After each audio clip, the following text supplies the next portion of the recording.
It's simple for our thoughts to wander to all different kinds of ghosts, ghouls, and goblins as we make our way through the spookiest season of the year.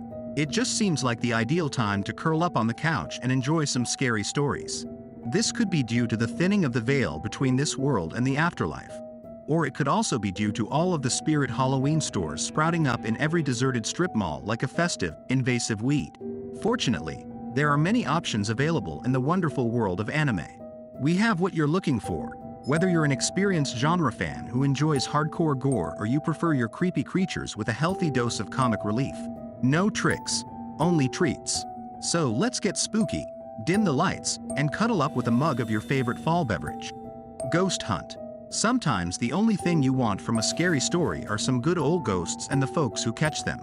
Ghost Hunt is based on the paranormal riddles deciphered by the Shibuya Psychic Research Team, a loosely organized collection of psychics, spiritualists, and paranormal research enthusiasts looking into unexplained supernatural events all around Japan. The show skillfully strikes a balance between the light and the dark by combining suspenseful and unsettling ghost stories with an entertaining, interesting, and occasionally odd ensemble of characters. As they come across haunting dolls, cursed classrooms, and an Australian man named John, the two main protagonists, Mai and Kazuya, have strong personalities and complement each other nicely. All of them are terrifying. XXX Holic. The greatest XXX Holic episodes give off the atmosphere of listening to a ghost story being told in a gloomy room by candlelight. In fact, one of the spookiest episodes of the program had it as its premise. In the anime series XXX Holic, a teenage boy named Watanuki strikes a strange bargain with a witch named Yuko. If he works at her occult store, she would take away his supernatural gift, which has caused him countless problems and aggravation over the years. As you may anticipate, her business is not like other stores, and consumers receive more than trinkets when they visit. She deals with animals right out of traditional mythology, such as Kitsune and the monkey's paw, and trades in odd objects. Even those who don't consider themselves to be major lovers of horror can find a lot to enjoy in this film thanks to CLAMP's recognizable, out-of-the-ordinary art style, as well as a strong ensemble of characters that includes boss witch Yuko, the unfortunate, long-suffering Watanuki, and the cutest shop mascot ever, Makona. The episodes of XXX Holic range from fantastical adventures to tragic tales of loss to terrifying encounters with evil spirits, but there is nearly always a supernatural element present. Zombie Land Saga. I'd like to draw your attention to this following article if even something like XXX Holic seems a bit too terrifying for you. To be quite honest, Zombie Land Saga hardly qualifies as a horror series. The main plot is around a group of ladies from all backgrounds getting together to become the greatest female group the world has ever seen. However, they are all zombies as well, so it counts. Sakura Minamoto, a high school student who passed away 10 years prior, is abruptly brought back to life as a zombie along with 6 other ladies from various periods in Japanese history. They have all been brought back to life by Kotaro Tatsumi, an enigmatic figure who wants to create an all-zombie idol band that would bring the Saga Prefecture fame and life. Due to the latest zombie existence, there is some bodily horror every now and then, but mostly, the program is endearing and pleasant, full of beautiful melodies and loving characters who have a lot of heart, even if their hearts aren't beating anymore. School Live.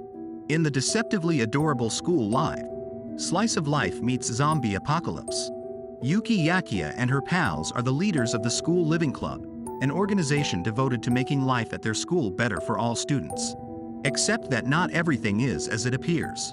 As a zombie epidemic rages outside, the girls are hiding out in their school, doing their best to build out a secure and pleasant existence for themselves in the face of impending doom.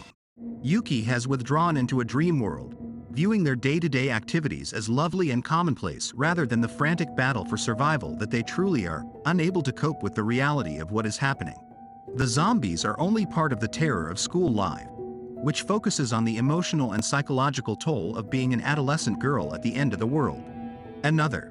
Something terrible is going on at Yomiyama Middle School. Kichi Sakakibara and a mysterious girl named Mei confront a horrible mystery as they enroll into their new class there. People at school, particularly those associated with their class, continue to perish in a variety of horrifying strange occurrences. There are fallen glass sheets, broken elevators, and an especially notable occurrence with an umbrella in the wrong location at the wrong time. As Kichi delves more into the Class 9-3 curse, he realizes that there is significantly more at work than just poor luck. Death may be annihilating his students one by one, and if he doesn't act swiftly, he may be next. Another takes its simple idea and drives it off the cliff into a terrible spiral of murder and mayhem. You'll never again look at an umbrella the same way. Yamishibai. Japanese Ghost Stories. Yamishibai is genuinely unique in the world of horror anime. Each 5-minute film tells a separate tale or legend and is told in bite-sized episodes designed to emulate the Japanese storytelling technique of kamishibai, or paper play. Though the episodes fly by, there are over 115 to select from, and because there is no chronological plot, you may go around to the stories that seem the most interesting. Each episode is interesting and terrifying in its own way, but some highlights are Farewell Confession, Museum of Taxidermy, Wrong Number, Night Bus, and Tormentor. Paranoia Agent. If you're acquainted with Satoshi Kon's work, you know he's a master of psychological horror, terrifying and upsetting audiences with stunning animated pictures like the tortured, gorgeous Perfect Blue. His 13-episode anime series, Paranoia Agent, depicts the same frenzied, confusing terror that Kon is known for in his films, focused on a sequence of seemingly unrelated attacks by a peculiar youngster carrying a baseball bat. It's an ensemble piece, concentrating on the numerous victims as well as the cops investigating the case. But the true star of the play is paranoia, and what can happen to a community when dread takes control.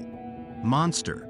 The most terrifying monsters aren't always zombies, demons, or old curses. Sometimes they appear to be regular individuals with the capability for unspeakable wickedness. Monster is centered on Kenzo Tenma, a Japanese physician who lives in Germany. One day on the job, he is forced to choose between leaving a current surgery to save the mayor's life and prioritizing the little kid he is already treating. He chooses to save the kid, but no good deed comes without repercussions. Years later, Dr. Tenma's life is turned upside down by a string of killings linked to the exact youngster he rescued, who is now a serial murderer named Johann Liebert. The two guys then engage in a tight push and pull as Dr. Tenma tries to justify himself and accepts responsibility for keeping this monster alive in the first place. Shaki. When the citizens of a tiny, remote community start dying unexpectedly, there's never anything positive going on. It's never simply a harmless joke that turns out to be harmless in the end. Shiki's village of Sotoba is in turmoil following a string of inexplicable deaths that coincided with a secretive new family moving into a home on top of a hill in town. There's nothing strange about that. A local doctor assumes it is a new ailment, but it turns out to be something far more otherworldly, nasty, and vampiric. As the invading monster's influence spreads farther into the hamlet, the residents must brace themselves for an all-out war between the lives they know and a tremendous force that threatens to transform them forever. Shaki is similar in tone to Death Note, an engaging narrative with some terrifying moments and dark themes, but nothing so upsetting that it would put a new horror lover off forever.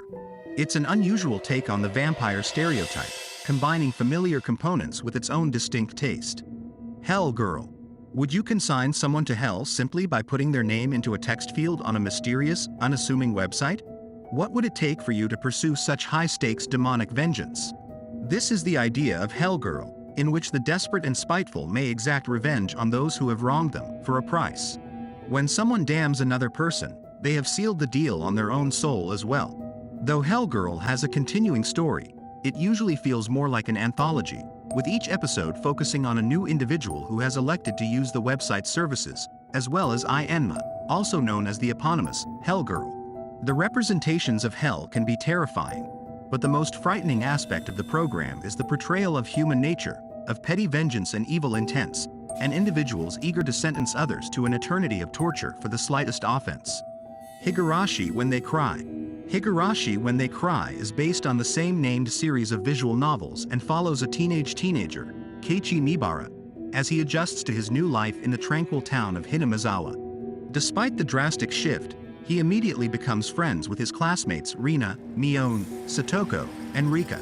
What fun pranks do they have planned for their summer vacation? There cannot be no gruesome mutilation, unresolved murders, or deep dark secrets lying under the lovely face of the community. When They Cry is notorious for its stunning violence and sudden tone swings, going from a somewhat pleasant coming-of-age drama with a touch of mystery to shocking, stomach-churning horror. The audience, like Keiichi, gets drawn down into Hinamizawa's muck of death and madness, with each arc of the tale bringing them deeper into the turmoil, conspiracy, and mind-bending mystery that is much more broad and dangerous than anybody can know. It's a well-told narrative with genuinely memorable twists and turns, but I wasn't joking about the physical and psychological brutality. If you have a sensitive stomach, avoid this one. Or any fear associated with, harm to someone's fingernails. Hellsing Ultimate. Hellsing Ultimate isn't the first adaptation of the manga that inspired it, but many fans consider it to be the greatest and scariest. Hellsing, an English organization commanded by Integra Fairbrook Wingett's Hellsing, is one of the last things standing between mankind and bloodthirsty creatures like vampires and ghouls in the 10-episode series. Integra and her crew have various weapons at their disposal, but their most powerful is Alucard, a rare vampire who fights for mankind and against his fellow night monsters. The action sequences are beautifully animated, the characters are compellingly deep and flawed, and the environment is sleek, sophisticated, and violent enough to quench the hunger of any vampire. Corpse Party, Tortured Souls. If you're put off by films like When They Cry, Corpse Party should be avoided. Most often while shouting. If the title hasn't already given it away, Corpse Party is an intense viewing. A group of friends performs a ceremony to bond them all together and enhance their friendships when one of their members is going to switch schools. However, everything goes tragically wrong, transporting them to Heavenly Host Elementary School, an abandoned school haunted by the souls of its dead children. Just girly stuff. This isn't an apparition-filled funhouse jump-scare fest, but rather a horrific story of pain and sorrow that takes you to some pretty wicked places. There's a seasonally suitable anime out there for you, whether you're in the urge to leap, shudder, or look into the middle distance while you reassess everything you thought you knew about the universe, yourself, and the human capacity for evil. Just keep the screaming to a minimal while you watch, please. You don't want to rouse the dead.